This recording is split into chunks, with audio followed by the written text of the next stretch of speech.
Your host, Ethan Froelich. Today, I get the pleasure of speaking with Fernando. Fernando, welcome. Thank you for having me, Ethan. I'm here based in Argentina talking about business and how to make our business grow. Thank you for the opportunity to discuss the topic. Amazing.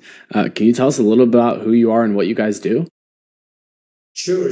Yeah. I'm a senior serial entrepreneur based in Argentina. I've been working with many projects with US clients, and I've recently founded DevTal, company dedicated to bring the best talent for AI machine learning projects around the globe. So we are just, recruiting the best talents around mainly Latin American professionals to work for US clients and UK clients, European clients, and that's sort of. What's been one of the coolest projects you've gotten to? So, well, there are certain topics that are not very common in the Latin American space, Latin American regions, such as bias detection using machine learning algorithms and techniques that are, very specific to that problem solving, that specific problem. So we get a couple of several executives, several machine learning experts working on those projects related to bias, and I've really enjoyed participating in those. Making sure that companies are making fair decisions when they decide, giving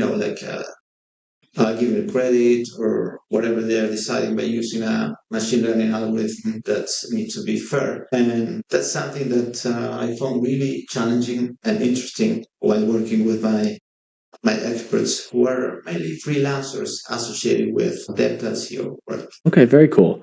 And can you talk us through what's been working well to grow the company so far? Sure. Yeah, we started 1 year and a half before, and it's challenging, right? It's challenging for us being based in Argentina, Latin America, to make our company grow with clients from the US and the UK. So I've got a little advantage on my personal, my profile, my experience. I've worked for many US companies before.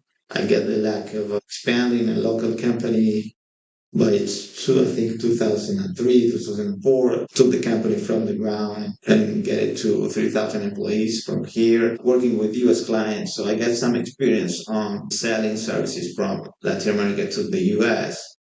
But the landscape is really competitive landscape, and it's getting more and more specialized, right? And this is running really fast. We are moving from, like a basic ChatGPT from 2022 with a certain limitations and the training data, and now we are talking about ChatGPT browsing with search engines technology. Now we are talking about agentic workflows, and that's going really fast. So Mhm.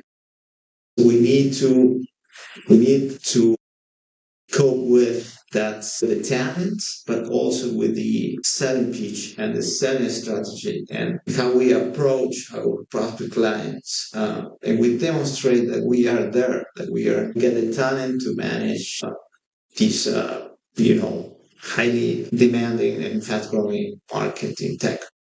And you mentioned the challenge of being Argentina, but you're trying to get on the US clients. What specifically about that is challenging? Well, there are certain, I would say the first aspect is cultural fit. So I am talking about working cultural fit, right? Because there are different ways that you guys work. I've been lucky. I've worked for 1 year and a half in Silicon Valley in a company, and there, so I learned certain aspects that you need to have in mind when you work for a very professional American company. And so we created like a internal program to provide some knowledge to our talents about that. But there is a cultural difference. There is a working cultural difference between the US and Latin region. That's a challenging aspect in terms of the team, the resources, right? And from the selling perspective, the main challenge would be to demonstrate that our ability to communicate, to understand, and to resolve the problems you guys are trying to solve is under our control. So for some clients, we can provide only the talent, and the client is going to provide the management team. Or we may work for a small company that also needs leadership position coming from our team. that's also challenging. So how these guys are going to manage everything from there, and how it's going to happen. Mm-hmm. Yes, there's a lot of moving pieces, as it were.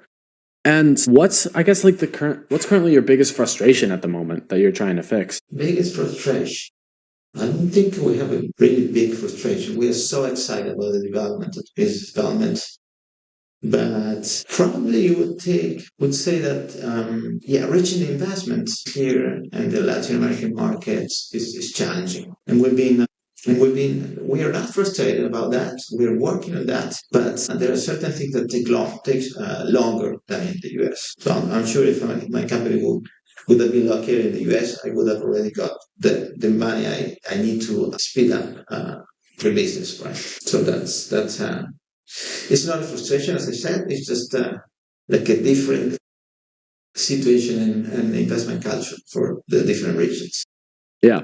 Yeah. I talk with one of my good friends who's from the UK. He always talks about he appreciates the American mindset of business because, like, in the UK, they're sort of more chill and they're like, I'll go for my coffee, blah, blah, blah. But the American is very bam, bam, bam, bam, bam. Let's go. Why are we not working? Which obviously, like, I enjoy as an American or whatever. Yeah. Yeah, so it's very exactly. different. I was reading an article about a guy writing about working for the US and living in Europe because you can get for him the best aspects of both, like There you go. being relaxed, but at the same time, they're highly paid. Yeah. Okay. We are living in times that the freelancing market is growing and growing, and as these many small companies are growing and getting investment, more freelancers are getting into the market. Mm-hmm. And you can be very specific on the amount of hours and the rhythm of the working rhythm of the company. So that is where we work on the cultural aspect.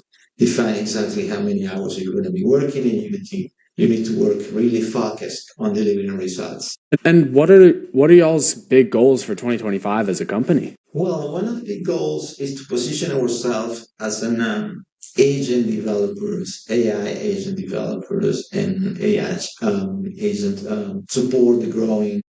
So we're watching all the videos from Sam and all the new agents that have been launched into the market. So we are reviewing all the technologies that are needed in order to develop agents and agentic workflows.